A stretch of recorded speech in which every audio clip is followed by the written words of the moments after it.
Hi, I'm Louis Gomes and I'm the Fire Hall Chef. Each and every week I'll be coming to you from a new city or town, profiling that city and town and the fire department that serves their community. I'll also be showing you how to cook a quick, easy and nutritious meal that's good enough to satisfy the hunger of these firefighters, so I know it'll be good enough to satisfy yours.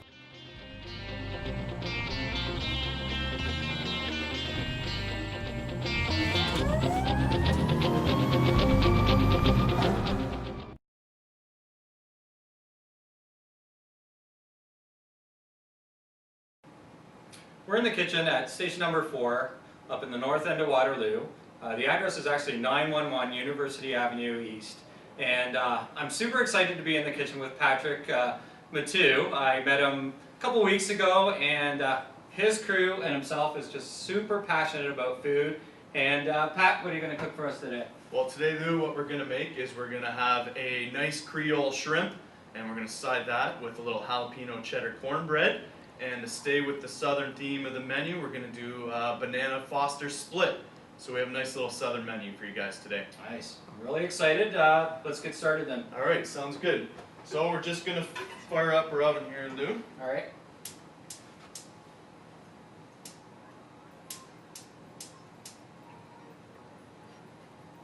So Creole cooking, that's down from Louisiana and the southern states, is that right? Yep, Okay. a lot of southern cooking. My family is from south of Florida, so we've done a lot of traveling around the south. So Right. this is just always one of my favorite types of cuisine. It's super easy to make, has a ton of flavor. So yeah, that's why I kind of chose this one for today. Nice. So we got a nice little stock pot going. If you have a Dutch oven, that would work great.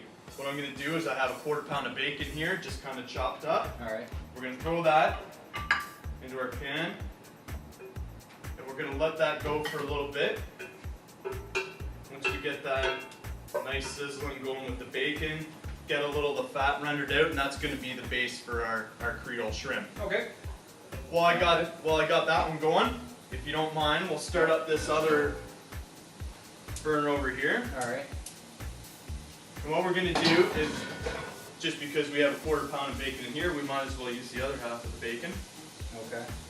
So this is going to be for our jalapeno cheddar cornbread. All So right. we have some more, bacon Okay. that's just kind of up into a fine dice. All We're right. going to throw it in. We have a nice cast iron skillet there. Cast iron skillet is kind of essential for this recipe for the jalapeno cheddar cornbread. Why is that? It's actually going to cook. We're going to put everything in there, and then we're actually going to throw the whole skillet in the oven. So Nice and easy. Nice and easy. Good. That's what we like around our fire hall All meals, right. right? Yep. So we just want to break up the bacon. Just kind of spread it around here. Okay. And then, so what we're going to add to that pan after do is what they call the holy trinity of Creole cooking. All right. We have our chopped up celery, we have our chopped up green bell pepper, and then we have some diced up onion. And then I got a few cloves of smashed garlic in there. That's going to be the next addition to the pan here. All right. It's starting to smell really good already.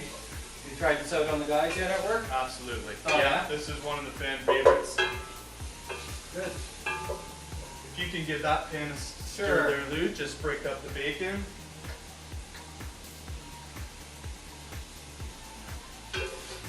So we have this bacon rendered down a little bit, Lou. We're not looking to fully cook it because this pot is going to be simmered for quite a while. Okay. So we just want a little bit of the bacon fat to render out. Right. So we have that working now. So Alright. what I'm going to add is I have 3 stalks of celery, just kind of diced up. Okay. So that's going in. I have 1 green bell pepper.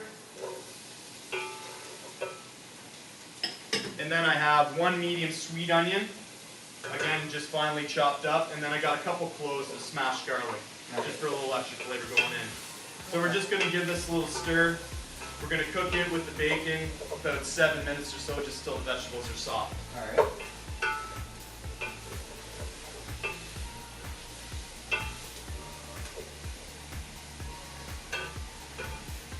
Wonderful. There we go. So I've heard you've actually taught some cooking classes as well. We have, yeah. Actually, this dish, I actually won a charity cooking competition with about 3 years ago. And ever since then, one of the organizations that helped sponsor the event has brought me into their kitchen, and we do Fire Hall Classics out of their kitchen there. So people seem to love that. I mean, definitely out in the public, Fire Hall food is kind of like an iconic part of our persona. So people love to hear about our Fire Hall meals and everything. So yeah, we started to make little cooking classes out of them. Oh, that's good. While Patrick sautés the vegetables for this Fire Hall Creole sauce, let's visit the Canadian Clay and Glass Gallery.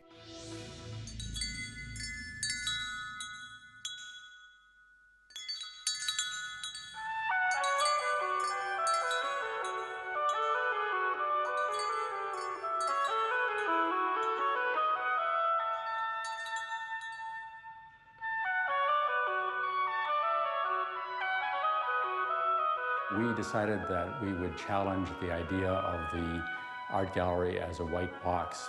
We would use the craft basis of clay and glass as an inspiration for the design of the building.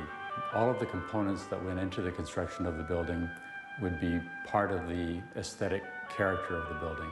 The basic construction elements of concrete masonry, steel, brick, timber, all of these components were exposed so that the craft of construction would resonate with the craft of making clay and glass art. We hoped that the general public would find the art more accessible because the building, in a sense, acted as an intermediary between the audience and the art.